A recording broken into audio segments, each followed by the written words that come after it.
Hi everyone, Dave here from New Zealand Outdoor Blades. I hope you're having a fantastic day. It's a beautiful summer Saturday morning here in New Zealand. Please feel free to like, comment and subscribe. It helps a ton and I'm learning a lot from the comments. Today I'm going to do something a little bit different, and it's been something I've been thinking about doing for a while because currently I'm injured. I injured myself late last year as a result of overexerting myself, and I'm just recovering now, so I haven't really been out in the outdoors too much. And I'm in my sort of early 50s, and I found that sort of since I hit my 40s and became less active, I had to be a lot more careful about avoiding injuries when I go out into the mountains, whether it's the bush or the mountains, whatever you want to call it.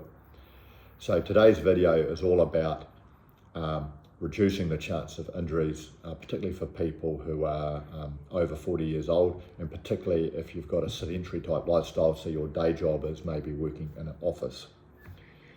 Okay.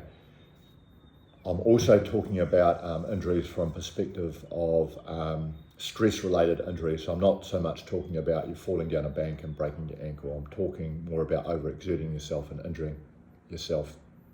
A caveat, I'm not a doctor, I'm not a nurse or a paramedic, I am not a physiotherapist, I've had no formal training in this area. This is just my opinion based on a few things I've picked up in the past. So if you know more than me and you're an expert in the subject, then please feel free to comment.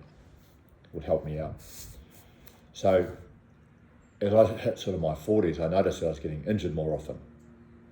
One of the reasons is not being strong or fit enough for what I was asking my body to do. So in my 50s now, my day job is working in an office.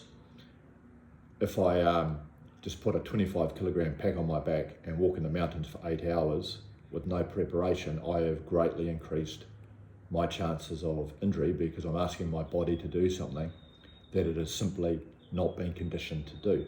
That creates additional stress in my body and greatly increases my chance of injury. Less of an issue if you're 25 years old, particularly if you're active. However, if you're working in an office and you're not particularly active and you're in your 40s or 50s, you have greatly increased your chances of injury just by asking your body to do something it is not conditioned to do.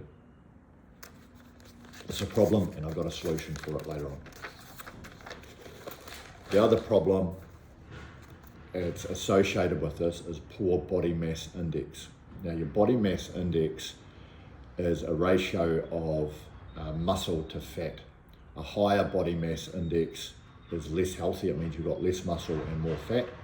And a lower body mass index is more healthy because it means you've got more muscle and less fat. As we get older, we naturally tend to decrease in muscle and we naturally tend to increase in fat. Now, what some of us sometimes forget is that as we put on fat, our body frame has still got to carry that. So for every pound of fat you put on, and this is a pound of butter, every pound of fat you put on is the literal equivalent of you putting that pound in your pack. So if over the last 5 years you've put on 5 pounds of body fat, if everything else is the same, you're literally carrying 5 pounds more weight on your back when you're out hunting or fishing or whatever it is you're doing. Okay.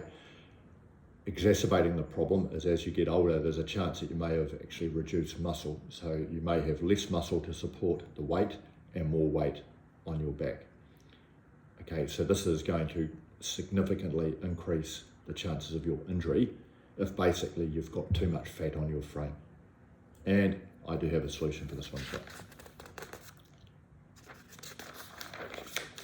The third problem, lack of flexibility. As we get older, we tend to lose flexibility. Inflexible muscles are more likely to become injured. So it's just something to be aware of. And I've got a solution for this one as well. Okay, solutions. Becoming more flexible is a small solution that you can do to reduce your chance of injury.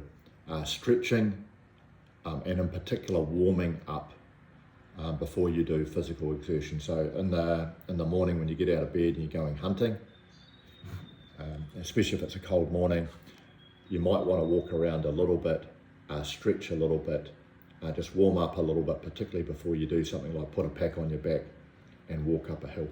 Okay, so stretching, warming up. Also, before you actually go on your hunt, it may be handy for you to take up a program such as yoga or Pilates or something like that, just to improve your flexibility.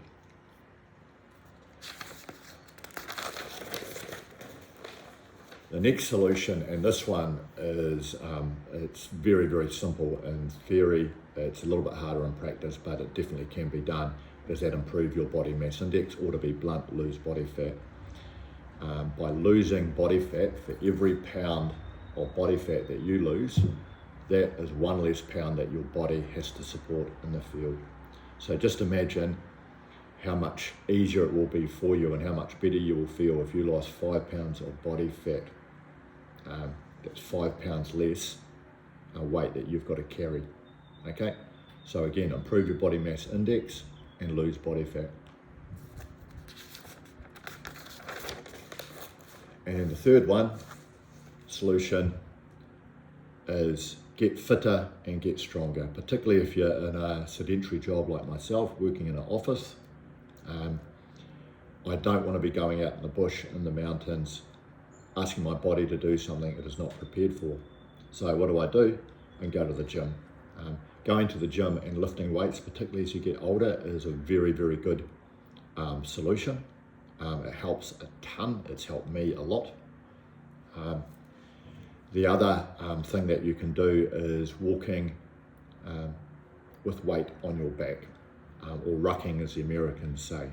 Just walking on hills, particularly with weight on your back, even if it's 5 kilograms or so, because ultimately there is nothing better than trying to replicate your hunting conditions in your sort of training regime. So for example, I remember a few years ago I was talking to a physiotherapist, and I was describing to the physiotherapist how I shot a deer and had to carry it up a very steep hill on my back, and she basically said, well, what you need to be doing is practicing that, walking up steep hills with that sort of weight on your back. So you cannot beat the real thing. The best thing that you can do, in my opinion, is to replicate your hunting conditions in your training regime. So if you're hunting with a 20 kilogram pack on your back on the hills, that's really what you should be doing in training. Okay, and also, as I mentioned earlier, you're joining a gym and doing weight training, getting your core strength up, is also very, very valuable. Anyway, again, I'm not a medical practitioner, I'm not a physiotherapist. These are just some thoughts that I've picked up over the years. It would be great to hear what you think, and wish you well on your journey for staying fit and healthy and injury free. Thanks for watching, and have a great day.